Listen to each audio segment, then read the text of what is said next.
Next 4 functional groups பார்க்கலாம். Sulphonic acid, nitroalkane, amine, amide. In sulfonic acid, SO3H group is the functional group.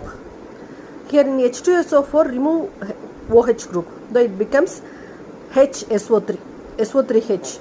So, this alkyl group is attached to SO3H, it is sulfonic acid. Nitroalkane, in alkane general formula RH, replace one H by nitro group, NO2 group. So, it becomes nitroalkane.